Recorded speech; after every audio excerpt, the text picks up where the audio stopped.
What's up mga kanasuboy, kamusta kayo dyan? For the first time, nagtuto ako napag-vlog mga kanasuboy, kamusta na kayo dyan? At kamusta kayo ng aking vlog ngayon mga kanasu? Kukuha pala ako ng manok.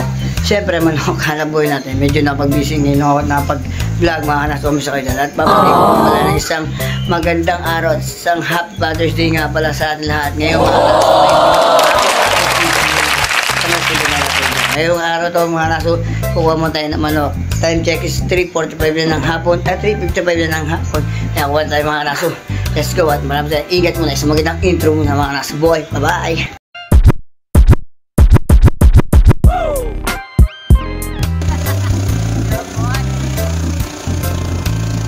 Ayan na nga mga kanasu, may biyahe na kami papunta ng bayan sa papuntang Galamay Amo mga kanasu.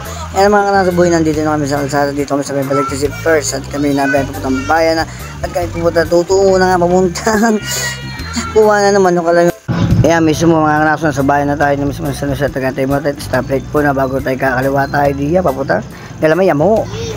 Ayan mga kanasu, dumating na nga pala dito sa may poultry dito po kay Bossing at dito kami kumuha ng manok dito sa may Galamay Amo puputang Abra. Ayan po mga kasama ko si Makmak. Ayan nga pala si Bossing, nag-ayos sila ng itlog at may deliver sila, pinamimila na. Ayan po yung poultry namin kukuha at mga kanasu kami ay kumuha kami ng manok kaya para po bukas pang Lunes, linggo ngayon dito muna kami sa may boss na kumuha kami ng manok bukas namin pang linggo ngayon kasi walang katay pa-rest pag linggo Lunes ngayon, kaya nandito na kami ngayon, nakakuha kami ng manok sa bayan ng San Jose. Dito po yan sa Galamay Amo. Nandito po kami. Ayan po yung poultry. Kita nyo yung poultry yan. Hindi po mga bata pa yan. Doon po banda yung mga poultry. Doon po sa loob pumasok po yung mga boy. Doon po nakakuha. Nandito po kami ngayon. Tayo natin sila kasi nagkatali pa sila. Nagkakot pa ng manok. Kaya naantay naman natin sila. Nagkatali na sila eh. Waiting na natin. So ayan yung mga itlog. Yung mga, ayan po yung kinakalabasan. Yan egg. Yan, pinimilian nila kuya. Diyan nyo. Yan ang itlog. Yan yung manok na naglalabas. Yan ang niluluto namin na. So medyo magbabayad na tayo kay boss ng manok. Ang kinuha natin ni 55 pieces na manok. Babayad tayo. Tutusin na natin kung magkano. Kumbaga kasi abutan natin yung bayad natin. Ito yung bayad natin. Abutan lang natin mamaya pagkatapos. Tapos abutan na lang natin ng konti yung mga umakot, yung mga boy.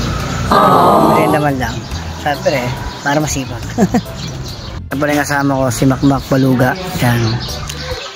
Bumili kami ng soft drinks. Ayun yung kanya. Pick 6. Uy, ay. Ayan mga kanasu, dumating na nga po pala yung mga boy at bit-bit na manok na kalat. Pinakuha na ng matak na niligay na po sa tricycle sa aming bangkulong. At kami magkakarga na at kami makakauwi na rin. At ayun na po, nagdatingan na po yung iba, bit-bit na po yung iba. Manong bit-bit na po at kinuha na ulit yung Makmak at mo po ibang boy. Nagtutulong-tulong po sa bayan po yan. Magsipag naman ni Ining at karga at mga kanasu. Karga na po naman ng 55 pieces na manok na kalat. Kami mga kanasu, nakauwi na rin kami. Yan yung mga binili namin manok. At nakauwi na kami. Kaya mga naso, nandito naman ako ng namin 55 piraso. Nakarating na rin kami sa bahay. Kaya maraming salamat sa bahay. Paano ka naso? Bye bye!